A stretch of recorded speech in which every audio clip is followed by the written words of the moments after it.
전도서 말씀을 강해하고 있습니다. 오늘은 바람을 잡을 것인가 성령에 잡힐 것인가 라는 제목으로 하나님 말씀 나누겠습니다. 뉴욕타임스에서 베스트셀러 1위를 오래 지속한 One Thing이라는 책이 있습니다. 게리 켈러와 제이 파산이라는 공동 저작입니다. 이 One Thing이라는 책에서 저자는 우리 인생 가운데 6가지의 거짓말이 있다라고 진단을 합니다. 6가지 거짓말이 있다. 첫 번째는 모든 일이 중요하다. 이게 거짓이라고 저자는 이야기를 합니다. 두 번째는 멀티태스킹은 곧 능력이다. 이것도 거짓말이라는 것입니다. 한 번에 여러 가지를 하는 것, 우리는 능력이라고 생각하는데 저자는 그게 의심해 볼 거짓이다. 세 번째는 성공은 자기의 철저한 관리 속에서 나온다. 이것도 우리가 흔히 이렇게 생각하는 내용인 것 같은데 저자는 거짓이라고 말합니다. 또 네 번째는 의지만 있으면 못할 일이 없다. 이것도 거짓이고, 다섯 번째는 일과 삶의 균형이 필요하다. 이것도 거짓이라고 이야기를 합니다. 여섯 번째는 크게 버리는 것이 일은 위험하다. 이것도 거짓이라고 진단을 합니다. 그래서 거기에 걸맞는 이론과 여러 가지 내용들을 제공하면서 설득을 하는데, 한번 남자분들은 꼭 읽어보면 유익하겠다 생각을 합니다. 특별히 모든 일이 중요하다는 말에 속지 말라. 모든 일이 중요하다. 그러면 삶을 정신없이 살게 된다는 것입니다. 그래서 헨리 데이비드 소로라는 사상가의 말을 거론하면서 개미들도 늘 바쁘다. 그러니까 무엇 때문에 바쁜지를 아는 게 중요하지 바쁜 것 자체가 선이 될 수 없다라는 논리인 것입니다. 결국 우선순위의 내용을 또 말하는 내용이기도 합니다. One Thing이라는 이 책 제목이 말하는 것처럼 선택하라는 거죠. 선택하라. 한 가지에 집중하는 훈련을 하라고 제안을 합니다. 끝까지 파고들어 가면 뭔가 만난다는 것입니다. 그러면서 저자가 한 인물을 소개하는데 마이클 펠프스라는 수영선수 이야기를 전해줍니다. 미국 역사상 올림픽에서 가장 많은 금메달을 딴 사람입니다. 이 사람은 근데 사실 어렸을 때 주의력 결핍 과잉 행동장애, 우리가 흔히 ADHD라고 하죠. 그 진단을 받았습니다. 그래서 한 번은 선생님에게 부모님이 가서 아이의 내용을 진단을 받았는데 선생님이 그렇게 진단을 했다는 겁니다. 마이클은 잠시도 가만히 있지를 않습니다. 조용히 하지도 않습니다. 재능도 특별히 없는 것 같습니다. 아드님은 앞으로 아마 어떤 일에도 집중하는 일은 못할 것 같습니다. 이런 진단을 받은 겁니다. 사실 하늘이 무너질 만한 진단이죠. 그런데 그랬던 그가 올림픽 역사상 가장 많은 금메달을 따는 아테네 올림픽에서 금메달 6개, 베이징 올림픽에서 8개, 런던 올림픽에서 4개 금메달을 땄습니다. 그 후에도 금메달을 또 땄습니다. 역사상 가장 많은 금메달을 따는 이런 결과를 어떻게 만들어냈느냐? 그의 어머니는 이렇게 말합니다. 우리 마이클의 집중력은 정말 놀랍습니다. 우리 마이클의 집중력은 정말 놀랍습니다. 그리고 그에게 수영을 가르친 바우먼 코치도 마이클의 최고의 강점은 집중력입니다. 그렇게 이야기를 했습니다. 이전에 말했던 사람과 지금 말하고 있는 사람들의 차이가 뭐냐는 거죠. 집중을 못한다고 진단을 했는데 마이클은 집중력이 강점이라고 진단을 합니다. 그 차이는 어디에 있느냐? 선택했다라는 겁니다. 선택했다는 겁니다. 많은 것을 집중하는 것이 아니라 하나를 선택해서 파고 들어갔다라는 것입니다. 오늘 우리는 솔로몬의 인생 후예를 엿듣게 됩니다. 해 아래 인생 가운데 가장 성공했던 인물 중에 하나가 솔로몬 아닙니까? 근데 자기 인생을 회고하며 헛되고 헛되니 모든 것이 헛되다. 솔로몬은 인생의 의미를 찾아서 굉장히 몰두했던 사람이기도 합니다. 인생의 보물이 자기가 찾는 그 열정 속에 나올 것이라고 생각을 했습니다. 근데 결과론적으로 보니까 전도서 1장과 2장을 읽어가면 솔로몬이 행하는 4번의 고백이 나오는데 이런 고백이 나옵니다. 바람을 잡는 것 같았다. 바람을 잡는 것 같았다. 그 4가지를 중심으로 솔로몬의 인생을 해석해도 과언이 아닙니다. 틀리지 않습니다. 근데 또 가만히 보니까 이 솔로몬이 바람을 잡는 것처럼 여겼던 그 내용들이 어떤 내용인지 제가 묵상을 하니까 이런 생각이 듭니다. 하나님이 에덴 동산을 지으시고 모든 것이 완벽하게 충족된 상태로 우리를 지으신 분이 하나님이십니다. 그러나 선악과를 따먹고 인간이 죄를 짓는 순간부터 인간의 삶에 무너지고 파괴되고 부족한 부분이 생겼습니다. 에덴 동산에서 쫓겨났습니다. 인간은 본능적으로 자기가 시작했던 그 출발을 향해서 돌아가려는 본능이 있습니다. 그래서 어떻게 하면 에덴 동산에 돌아갈까? 이것이 인간 안에 존재하는 본능이라는 거죠. 여러분은 다 행복하기를 원합니다. 누가 뭐라고 할 것 없어요. 왜 돈을 버십니까? 왜 일을 하십니까? 왜 취미 생활을 하십니까? 그 근본 속에 파고 들어가 보면 가장 근저의 그 이유는 딱 한 가지입니다. 행복하고 싶어서. 에덴을 만들고 싶어서. 그게 인간의 본능이라 말입니다. 그런데 솔로몬이 찾았던 그 4가지는 바람을 잡는 것과 같았다. 솔로몬의 진단이었습니다. 오늘 솔로몬이 잡으려고 했던 것이 바람이었습니다. 그런데 솔로몬이 얼마나 지적인 목마름이 있었느냐. 특별히 솔로몬이 추구했던 것은 지식에 대한 목마름이었습니다. 사람들은 모두가 다 지식에 대한 목마름이 있습니다. 알고자 하는 열망이 있단 말입니다. 오늘 하루에도 얼마나 많은 정보가 우리에게 쏟아져 들어옵니까? 지금도 들어올 게 많은데 갑자기 또 조국에 또 특별한 일이 생겨가지고 관심을 안 가질래 안 가질 수가 있습니까? 그러니까 이런 사람 저런 사람, 이런 사람의 반응 저런 사람의 반응, 수많은 인생들의 이야기가 알게 모르게 우리에게 정보로 입력이 되는 것입니다. 연예인들의 이야기, 사적인 이야기, 정치가들의 견해, 그들의 삶의 행동, 정치적인 견해, 시공간을 떠나서 수많은 이야기들이 우리의 삶을 형성해가는 축이 되고 있습니다. 어찌 보면 그런 소식과 멀어져서 그냥 내 삶에 주어진 자리에서만 살아가면 조금은 지식의 오염으로부터 여러분을 지켜낼 수 있을지 모릅니다. 그러나 완전히 오염으로부터 우리를 지켜줄 수 있는 공간은 없습니다. 오히려 지식이 없을 때 잘못된 지식 하나가 들어와서 인생을 망가뜨리는 것이 더 위험할 수 있습니다.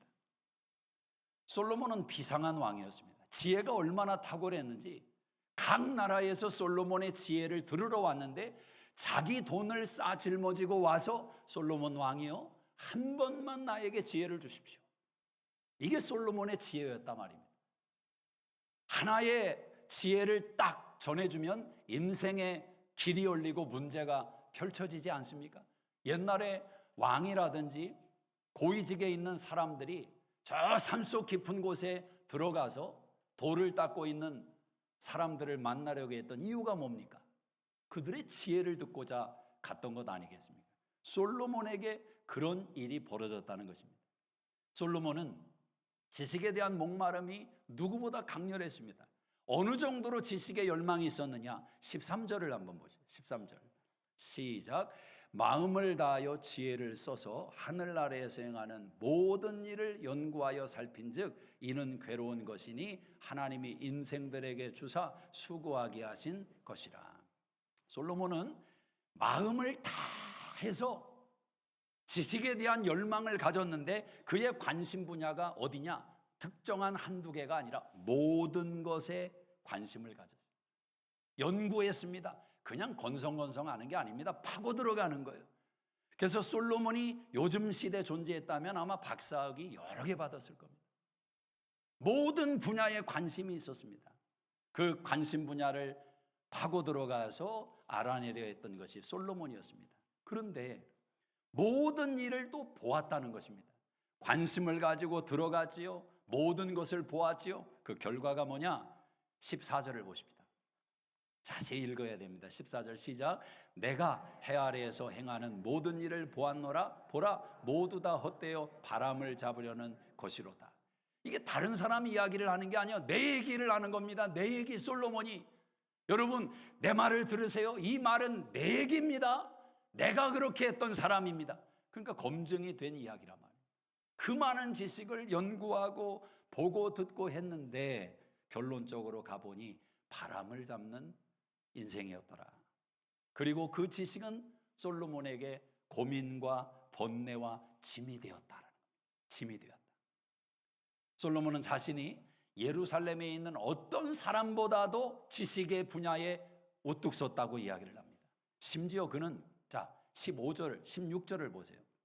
16절 시작. 내가 내 마음속으로 말하여 이르기를 보라, 내가 크게 되고 지혜를 더 많이 얻었으므로 나보다 먼저 예루살렘에 있던 모든 사람들보다 낫다 하였나니 내 마음이 지혜와 지식을 많이 만나 보았음이로다. 내가 다시 지혜를 알고자 하며 미친 것들과 미련한 것들을 알고자 하여 마음을 썼으나 이것도 바람을 잡으려는 것인 줄을 깨달았도다. 얼마나 지적인 열망이 컸느냐. 심지어는 미친 것, 미련한 것, 전혀 도움이 안 되는, 인생에 필요가 없는 그런 내용도 그냥 밤을 새워가며 공부하고 파고 들어가고 그 지식에 대한 향연을 펼친 사람이 솔로몬이다. 우리네 인생이 얼마나 어리석은지 모릅니다. 저는 과학자들이 가끔 내놓는 과학의 업적이라는 내용들을 접할 때 이 지식이라는 것이 과연 어떤 의미가 있을까? 10월 달에는 이런 기사가 나왔습니다. 호박 속에서 발견된 고대 반딧불이 1억 년 전 화석이다. 연구 결과로 내는 겁니다. 11월 달에는 또 이런 기사가 났습니다. 캐나다에서 인간 머리보다 긴 0.5mm의 해양 박테리아 화석이 발견됐는데 37억 7천에서 43억 년 전 화석이다. 그냥 갖다 붙이면 숫자예요. 여러분, 1억 년이라는 게 와닿습니까? 1억 년이. 아니, 1000년 전만 해도 그 시대 사람들이 어떻게 살았는지를 우리 역사를 통해서 접하게 된다면 이거 완전히 미개한 원시 삶을 살던 그런 시대가 1000년 전인데 1억 년 전, 40억 년 전 우리가 살고 있는 이 시대는 사실 그러저러한 요소의 많은 지식이 흘러넘치고 있습니다. 물론 유익한 지식이 또 얼마나 많습니까? 사실 인류의 모든 정보라고 하는 것은 디지털 세계가 되면서 하루 정보량이 20조 비트가 저장이 되고 생산이 된다는 거예요. 20조 비트. 와닿지 않는 숫자입니다. 그래서 인공지능의 시대를 우리가 환영하면서도 두려워하는 이유가 거기에 있는 것입니다. 어떤 신문에는 5년과 10년 내에 인공지능이 인간을 추월한다. 옛날에는 이런 게 황당무계하게 들렸지만 요즘 나오고 있는 기능을 조금이라도 접해보신 분들은 고개가 끄덕여진단 말입니다. 우리는 어떤 삶을 살게 될 거라고 생각하십니까? 유토피아처럼 모든 것이 편리해지고, 물론 그런 면도 있을 겁니다. 적어도 비서를 둘 수 있을 정도의 사람이라면 출세하고 돈이 많은 사업가들 아니면 비서 두기 어렵습니다. 그러나 앞으로는 웬만한 사람들이라면 개인적으로 탁월한 비서를 하나씩 다 두고 사는 시대가 됩니다. 여러분 안에 몇십 불만 지불하면 훌륭한 비서가 지금 오늘 스케줄 좀 요약해줘라. 쫙 요약을 해주는 거예요. 오늘 날씨가 어떠냐? 오늘 교통편 어디 공사하는 데 있냐? 어디에 공사합니다. 쫙 비서가. 세상에 이런 비서가 어디 있겠습니까? 그렇게 유익한 부분도 있겠지만 과연 우리의 삶이 나아질까? 저는 성경은 어제나 오늘이나 영원토록 동일하다고 믿습니다. 인간의 삶은 지식이 늘어난다고 세상이 바뀐다고 해서 절대 그 짐이 덜어지지 않습니다. 짐은 더해지고 번뇌와 고민은 더해지는 것입니다. 피곤해지는 거예요. 아니 초등학교 친구가 외국에 놀러 갔다 온 사진을 SNS에서 보고 왜 내가 화가 나야 됩니까? 한국에 살고 있는데 내 삶은 뭔가? 나는 애만 키우고 있고 왜 이래야 되냐 말이죠. 그 지식이, 한 멋있는 연예인이 불장난으로 자녀를 낳게 됐는데 결혼은 하지 않고 아빠로서의 역할은 다 책임지겠다고 자신 있게 얘기를 하더라고. 근데 또 거기에 박수를 막 또 칩니다. 야, 역시 잘생기고 봐야 된다. 다 용서가 되는구나. 아니 도대체 아빠 역할이 뭔지를 알고 저 사람이 얘기를 하는 건지. 그런 이런저런 정보들을 우리는 다 들으면서 우리 안에 쌓아가면서 인생을 살아갑니다. 그러니 얼마나 피곤한 겁니까? 자, 우리 세대는 우리 부모님 세대보다 지식에 있어 향연의 시대입니다. 훨씬 더 아는 게 많습니다. 우리 부모님 세대는 가방끈도 짧고 아는 지식도 별로 없어서 그냥 돈 모으면 조금 늘려가지고 밭 하나 사고 조금 더 늘려서 또 땅 조금 사고, 이게 전부였던, 아는 게 없어서 상처도 많이 줬던 그런 시대였지만 우리 부모님 세대는 알고 있는 지식의 근거에서 용기가 있었습니다. 용기가. 요즘 시대 우리를 포함해서 젊은이들은 많은 지식을 가지고 있어요. 뭐 다방면에 얘기만 나오면 그게 의학이든 정치든 경제든, 요즘 20대들의 제일 화두가 은퇴 준비라는 거예요. 은퇴 준비.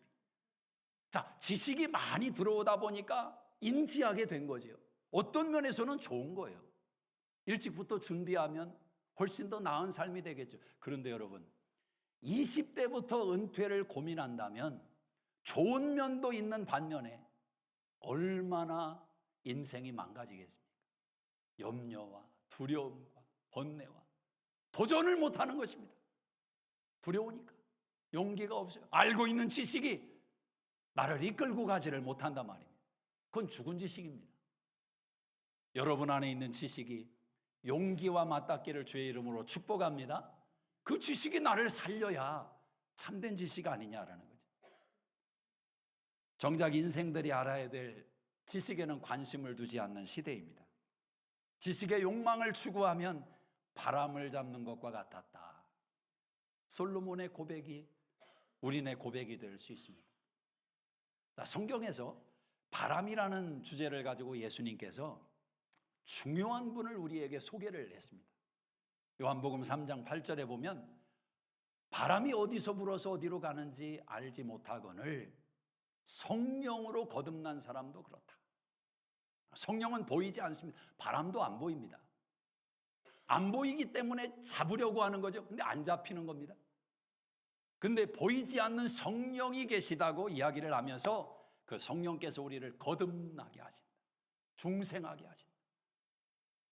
그래서 저는 바람을 잡는 지식이 아니라 보이지 않지만 실제하시고 우리와 함께 하시고 우리 인생을 도와주시고 이끌어 주시고 힘을 주시고 그 성령님께 잡힌 인생이 되기를 소망합니다. 성령은 지식의 영입니다. 성령은 절대 무식하지 않습니다. 여러분, 성령 충만하면 성령 사역하고 성령을 강조하면 저 사람들 무식한 사람들, 그건 잘못된 한 면을 이야기하는 겁니다. 성령 강조하고 성령과 함께하는 인생을 추구하는 사람이 절대 무식하지 않습니다. 가장 지혜로운, 가장 알 것을 아는 그 사람이 성령 충만한 사람인 줄로 믿습니다. 성령께서 우리에게 꼭 알아야 될 one thing, 그 지식을 말씀해 주신다는 것. 그것이 무엇인가? 첫째로 우리는 하나님을 아는 지식이 필요합니다. 하나님을 아는 지식. 우리가 알아야 될 지식이 많지만 가장 중요한 지식은 하나님을 알라. 시편 100편 3절에 여호와 우리 하나님이신 줄 너희는 알지어다. 그는 우리를 지으신 자시요 우리는 그의 백성이니 그의 기르시는 양이로다. 호세아 6장 3절에 호세아가 말합니다. 여호와를 알라. 힘써서 여호와를 알라. 그냥 건성건성 하나님 알려고 하지 말고 한번 힘을 써서 하나님을 알려고 노력하라는 거예요. 하나님을 알되 특별히 하나님의 성품을 알아야 돼요. 하나님의 성품. 하나님이 어떤 분인지. 하나님의 성품은 참 많은 부분이 있지만 저는 한 가지만 여러분에게 원띵만 얘기를 해줄게요. 하나님의 좋으신 분임을 알라. 하나님은 선하고 아름다우신 분인데 하나님은 좋은 아버지라는 거예요. 어떤 아버지요? 좋은 아버지. 자녀가 떡을 달라는데 돌을 주며 생선 달라는데 뱀을 줄 부모가 있느냐? 악한 부모도 자녀에게 좋은 걸 줄 줄 알거든 하물며 하늘에 계신 너희 아버지께서 구하는 자에게 좋은 것을 주시지 않겠느냐? 저희 하나님은 좋은 하나님, 좋은 하나님. 예레미야 23장 13절에 너희를 향한 나의 마음을 내가 아노니 저주가 아니라 미래와 희망을 주는 것이다. 여러분, 하나님이 때때로 자녀에게 회초리를 들 수 있습니다. 그런데 그 순간에 회초리를 볼 겁니까? 그걸 들 수밖에 없는 아버지의 마음, 하나님의 마음을 볼 겁니까? 자녀를 키우다 보면 의도하지 않게 회초리를 들 때가 있단 말입니다.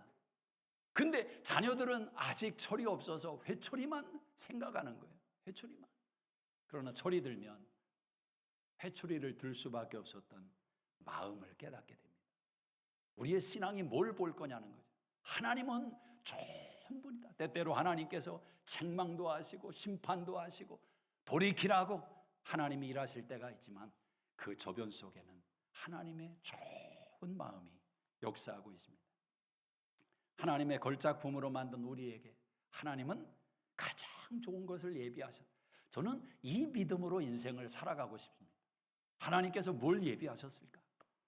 내년도에는 하나님이 뭘 예비하실까? 우리 가정에, 내 인생에, 우리 교회 가운데 뭘 예비하실까? 고린도전서 2장 9절에 하나님이 사랑하는 자에게 예비하신 것은 눈으로 보지 못하고 귀로 듣지 못하고 생각지도 못한 좋은 것을 주신다. 똑같은 인생을 살아가는데 왜 이 하나님을 창고 속에 가두어 두고 자기 힘으로만 살려고 하십니까? 하나님을 기대하세요. 믿습니까? 하나님은 좋은 분이다. 하나님은 좋은 분이다. 특별히 하나님은 위대하신 분입니다. 하나님은 위대하신 분. 하나님이 좋다고 하니까 유약하고 흐물렁하시고 그렇게 생각하면 안 됩니다. 하나님은 좋은 분이지만 위대하신 분, 전능하신 하나님, 전능하신 하나님. 신명기 10장 17절에 너희 하나님 여호와는 신의 신이시며 주의 주시며 크고 위대하신 능력의 하나님이다. 저는 하나님이 전능하시다면 힘이 그냥 나요. 제가 중학교 3학년 때 연합수련회 갔다가 찬양을 하나 배웠는데 그 찬양이 평생의 마음속에 은혜를 주더라고요. 내 하나님은 크고 힘있고 능히 있어 못할 일 전혀 없네 짠짠 이렇게 하는 거거든요. My God is so big, so strong and so mighty. There's nothing my God cannot do. 그걸 그때 배웠다니까요. 이 영어를. 우리가 그때는 그 노래가 그렇게 아주 신기했어요. 그런데 이게 은근히 평생 이게 영향을 주더라고요. 힘들고 어려울 때마다. 하나님은 전능하신데, 하나님은 전능하신데. 여러분, 하나님은 위대하신 분입니다.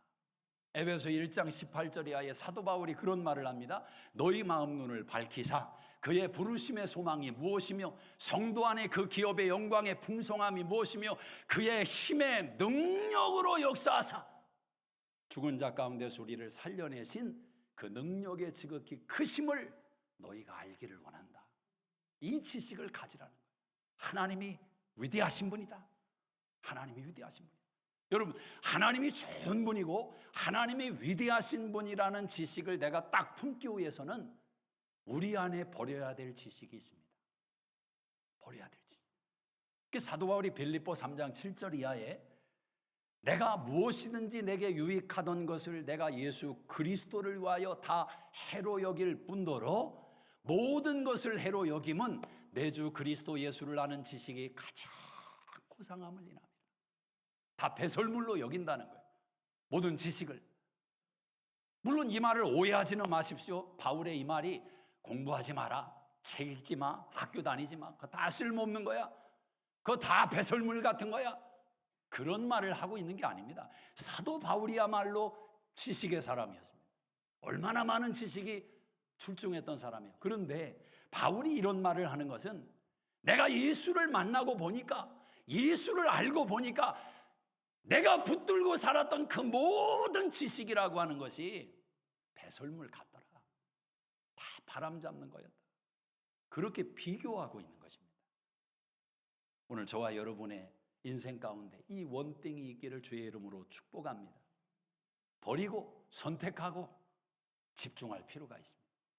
내 생각, 내 경험, 내 능력, 때로는 이걸 버려야 돼요. 내려놔야 돼요. 그리고 선택하고 집중하는 것입니다.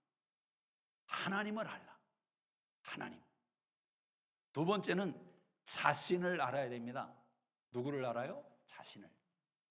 소크라테스의 유명한 말이 있죠. 너 자신을 알라. 이건 시대를 거슬러서 인생에게 주는 깨달음이 있는 말입니다. 왜냐하면 사람들이 자기를 모르거든요. 정말 자기를 몰라요. 자기를 잃어버린 시대, 상실의 시대. 너 자신을 알라. 여러분은 여러분 자신을 아십니까? 아십니까? 우리는 먼저 자기의 연약함을 알아야 됩니다. 내가 얼마나 연약한 자인지. 바벨탑을 쌓는 시대처럼 지식이 능해지고 불가능해지고 그러다 보니까 내가 뭔가 된 것으로 착각할 때가 참 많습니다. 지금 가진 것보다 여러분의 재산이 배가 된다면 굉장히 여러분 지키기 어려울 겁니다. 여러분 잃어버리기가 쉬울 겁니다. 조금만 지식이 생겨도 교만해지기가 얼마나 쉬운지. 이게 인간이란 말입니다. 그러나 자기가 연약함을 알라. 자기의 한계를 알라. 한계를. 또 내가 어디서 와서 어디로 가는지를 알아야 됩니다. 인생의 출발이 어디에서 왔으며 나는 지금 어디를 향해 가고 있는가? 로마서 11장 36절에 사람이 만물이 하나님에게서 말미암고 하나님으로 말미암고 하나님에게로 돌아갑니다. 모든 물은 흘러가지만 결국 바다로 흘러간다는 것입니다. 전도자의 지혜입니다. 산에 물이 있고 들에 물이 있고 연못에 물이 있고 그러나 결국은 다 바다로 가더라. 우리 인생은 결국 하나님 앞에 서게 될 것입니다. 심판자이신 하나님 앞에 서게 될 겁니다. 우리의 삶으로 그분 앞에 심판을 받게 될 겁니다. 히브리서 9장 27절에 사람이 한 번 죽는 건 정해져 있는데 이 진리를 깨달으라는 겁니다. 내가 어디서 와서 어디로 가는, 또 내가 얼마나 사랑받고 있는 존재인지를 알라는 거예요. 내가 얼마나 사랑받고 있는지. 자신을 아는 가장 빠른 방법은 하나님을 아는 것이라고 칼빈이 이야기를 했습니다. 종교개혁자 칼빈. 그래서 성경을 읽으라는 칼빈의 강조가 그래서 나오는 겁니다. 하나님을 알려면 성경을 알아야 된다. 그렇게 해서 하나님을 알면 결국은 너희를 알게 된다. 나를 알게 된다. 이게 복입니다. 자기를 격려하는 자세가 또 필요합니다. 나를 알고 잘한다. 힘내. 너 할 수 있어. 캔디 만화에 나오는 그런 고백이 아니라 실제 그렇게 하셔야 됩니다. 여러분을 격려하고 여러분을 칭찬하고 위로해주고. 시편 42편 5절에 보면 시편 기자가 자기한테 말을 합니다. 내 영혼아 네가 왜 낙심해하느냐. 너는 하나님을 바라라. 도우시는 하나님 그분을 바라라. 최고의 지혜 가운데 하나가 뭐냐면 내가 나에게 말하는 거예요. 내가 나를 격려하고 내가 나를 위로하고 그래 너 잘했어. 잘 참았어. 조금만 더 가. 힘내. 다른 사람이 아니라 내가 나를 칭찬하고 격려하는 거예요. 사람이 기억 속에 사건을 다 담아둘 수는 없지만 어떤 사건들은 불쑥불쑥 기억 속에서 이렇게 꺼집어 나올 때가 있지 않습니까? 설교를 준비하는데 갑자기 식당 안에서 만났던 한 집사님이 떠올랐어요. 코로나 기간이었습니다. 그때 우리 얼마나 힘들었습니까? 그 어렵고 힘든 코로나 기간에 비즈니스를 시작한 가정이 있어요. 너무너무 어려워서 그만둬야 될지 이걸 유지를 해야 되나. 근데 그 여자 집사님이 이제 그 비즈니스를 더 열심히 막 감당을 해서 해나가는데 볼 때마다 얼굴이 그냥 피곤이 산적해서 불쌍해요. 이 나이가 많지도 않은데 그걸 살아보겠다고. 얼굴은 막 만상하가 계속 건강이 염려되더라고요. 건강 괜찮냐고 또 물어보기도 하고. 그래도 또 밝게 이겨내려고 하는 모습이 얼마나 또 예뻤는지 모릅니다. 근데 한 번은 원투애니원의 목사님하고 월남국수 집에 갔는데 거기 그 집사님이 혼자 월남국수를 이렇게 먹고 있더라고요. 웬만해서 여자 혼자 월남국수 혼자 먹고 있기가 쉽지 않습니다. 근데 그 모습을 보는데 그렇게 기분이 좋더라고요. 자, 그래서 잘한다 집사님, 이렇게 해야 돼.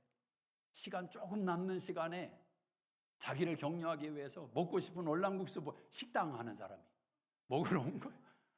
잘한다, 이렇게 해야 돼. 남편도 소용없어. 혼자 꼭 자기를 챙기고 그렇게 해. 그 기간이 있었습니다. 요즘은 얼마나 시간이 많이 남아 돌아가는지. 하나님의 은혜이죠. 자기를 격려하는 겁니다. 아마 이 자리에도 다른 사람 알지 못하는 개인적으로 경제적인 문제, 건강의 문제, 또 가정 안에 자녀의 문제, 스스로 실망해서 또 답답한 문제, 우리네 인생은 그런 게 참 많습니다. 약함에 둘러싸일 때가 많습니다. 근데 저는 최근에 그런 생각이 들었습니다. 하나님이 사랑하는 자에게 약함을 주실 때가 있다. 하나님의 페이버, 하나님의 은총. 왜냐하면 하나님이 너무 큰 걸 주셨기 때문에 그 약간의 약함, 감당 못할 약함이 아니라 감당하는 그 약간의 약함을 통해서 하나님의 큰 그 사랑과 은총을 받아가도록 하나님이 허락하시는 약함이 있다. 하나님의 페이버. 자기를 알아야 돼. 자기를. 마지막 세 번째는 사랑하는 사람들을 알아가야 됩니다. 사랑하는 사람. 저는 성경은 관계성의 책이라고 믿습니다. 예수님께서 이 율법을 딱 두 가지로 요약을 해줬죠. 예수님은 아주 명강사입니다. 볼 거 없다는 거, 613가지 아니다. 두 가지다, 두 가지. 이런 강사가 어디에 있습니까? 하나님 사랑해라. 힘을 다해서, 마음을 다해서, 뜻을 다해서. 두 번째는 이웃을 사랑해라. 너를 사랑하듯이 내 이웃을 사랑해라. 이 둘은 같다는 것입니다. 명쾌하지 않아요? 우리네 인생은 알아가는 과정인 겁니다. 자, 왜 결혼을 한 것입니까? 하나님이 왜 결혼을 허락하셨을까요? 첫째는 여러분을 사람 만들기 위해서 결혼을 시킨 겁니다. 최고의 조련사는 어디 다른 데 있는 게 아니에요. 여러분 가정 안에 있는 겁니다. 아들이 조련사이고 딸이 조련사이고 남편이, 아내가 조련사이고 시부모가 조련사이고 가정 안에 하나님이 우리를 만드시는 거예요. 또 하나는 뭐냐? 하나님께서 사랑을 배우게 하시는 대상입니다. 사랑은 알아가는 거예요. 근데 우리는 알고 있다고 자꾸 생각을 해요. 내가 결혼한 지 목사님 20년이 됐습니다. 20년. 다 알고 있죠. 근데 나중에 보니까 도장을 찍었대.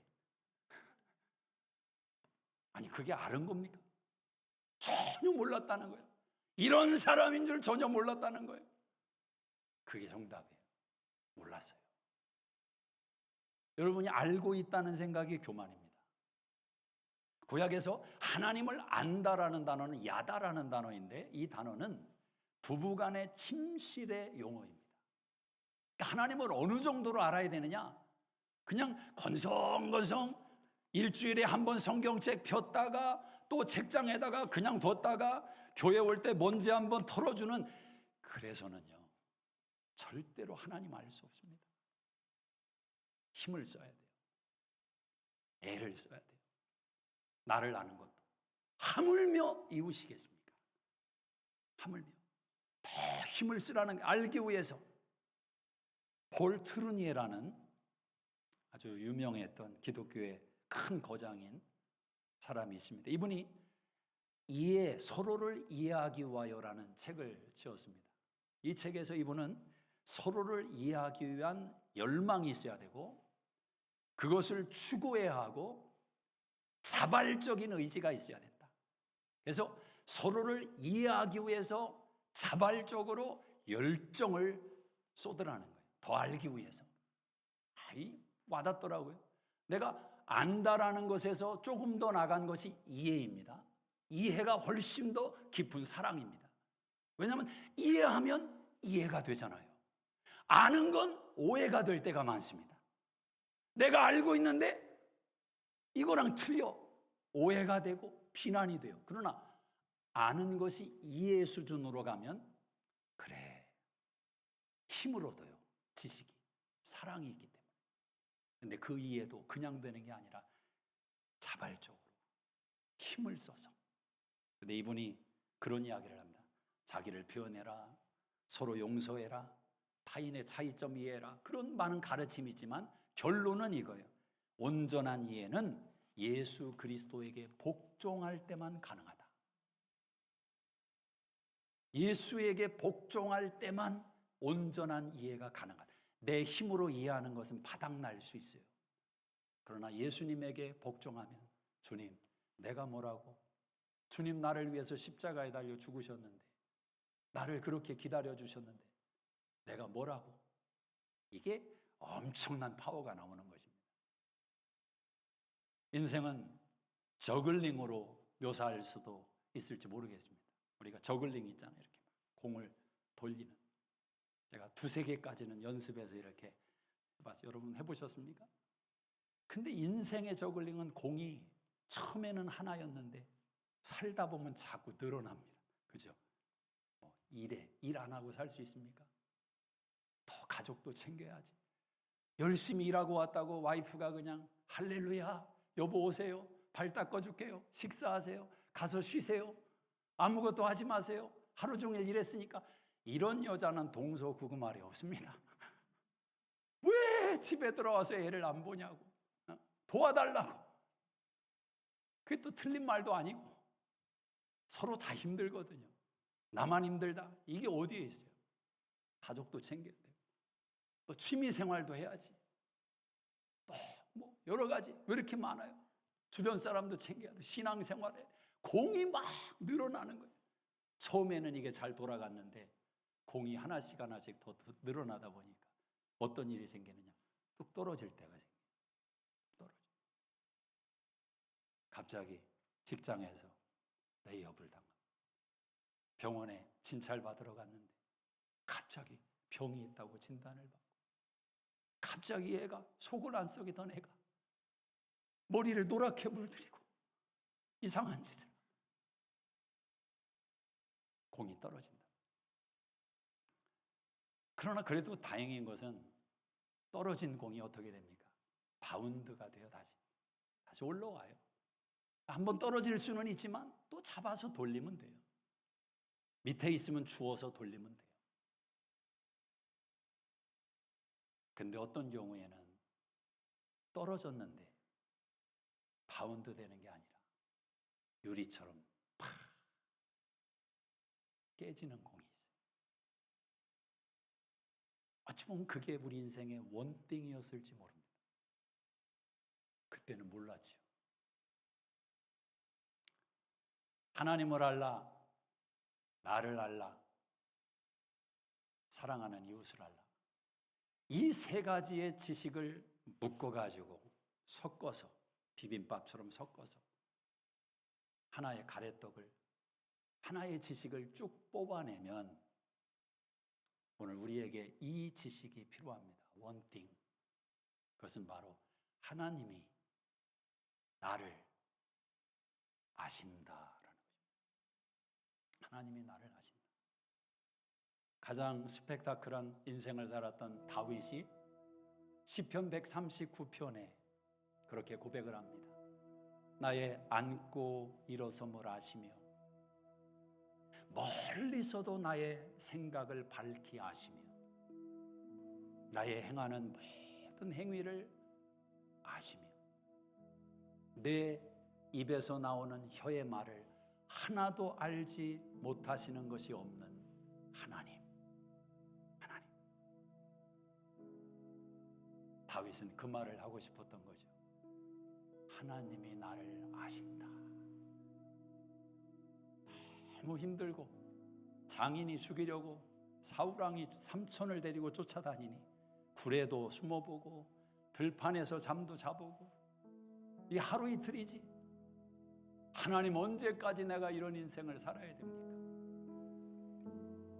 왕이 되었는데 여기저기서 자기를 죽이려고 하는 사람들, 심지어는 아들까지 아버지의 목에 칼을 들이대는 인생을 경험한 다윗.